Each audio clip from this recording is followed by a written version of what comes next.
I'm Laura Vitale, and on this episode of Laura in the Kitchen, I'm going to show you how to make coconut macaroons.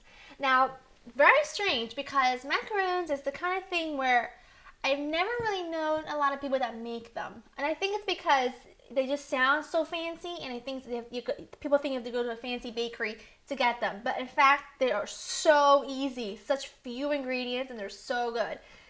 You know, a bit over the top, a bit sweet, but this is the season of indulging, so go for it. So let me show you what you're going to need so we can get started.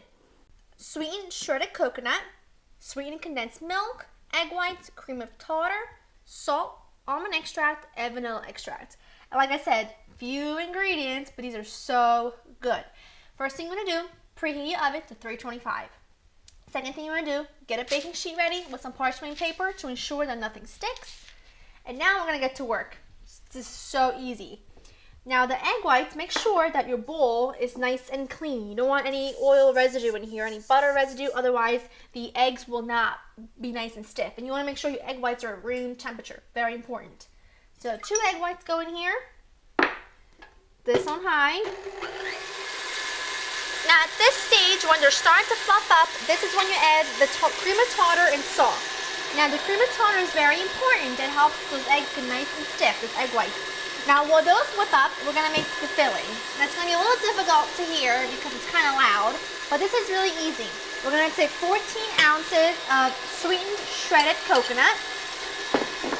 We're going to take in one 14-ounce can of sweetened condensed milk.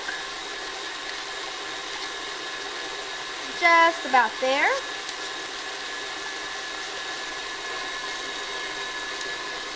Okie doke. And then we're going to take about a half a teaspoon of vanilla extract. I never usually measure vanilla extract, but I'm also going to add a quarter of a teaspoon of almond extract. And almond extract I definitely want to measure because it's extremely potent. And a little bit goes a long way, so a half a teaspoon to 3/4 of a teaspoon is a big difference. So go ahead and measure that out. I'm just going to work this together. It's going to be a little tough at the beginning, but you'll get the hang of it. It's kind of sticky. And the eggs are perfect. The eggs are perfect. Now let me show you the trick to learning. Oops. The egg whites are at the perfect stiffness. See that? They say if you angle over your head and it doesn't fall, it's a stiff peak. So let that sit for just a second. And I'm just going to continue to mix this together until I have the condensed milk combined thoroughly to the shredded coconut. That's beautifully mixed. Just use my spatula. Oh, good. Okay. Egg whites into coconut mixture. Now, whoops. We don't want to deflate the egg whites.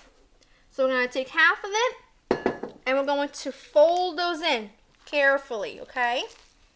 Just have patience. This is just how I want it to be. I've incorporated the egg whites. Okay. Now, cookie scooper or small ice cream scoop. You're going to take it and you're just going to make nice little snowballs out of it, as I like to call them. Just like that. They don't have to be too far apart just because, like a cookie, they're not going to totally spread out. You just want to get nice color and texture. I'm just going to keep doing these, and then I'm going to pop them into the oven for about, I would say, 25 to 30 minutes, so they're nicely golden brown on the outside, and they're nice and chewy on the inside. Now guys, I baked these at 325 for 30 minutes exactly, and look at them.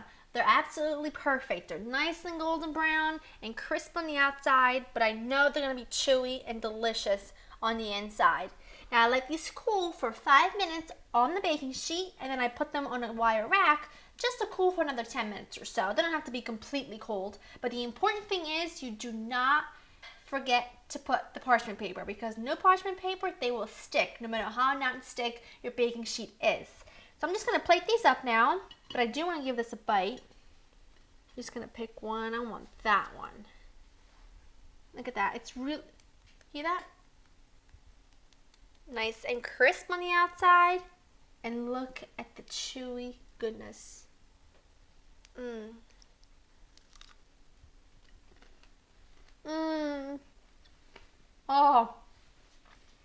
too good to be true. You will never go to a fancy bakery to get these ever again because as you saw how easy they are to make, and they're so much better. Your dentist might not approve, but hey, it's a treat, right? If you want to treat yourself, do it around this time of year. To get this recipe and other recipes, check out my website, www.laureninthekitchen.com. See you next time. Bye-bye.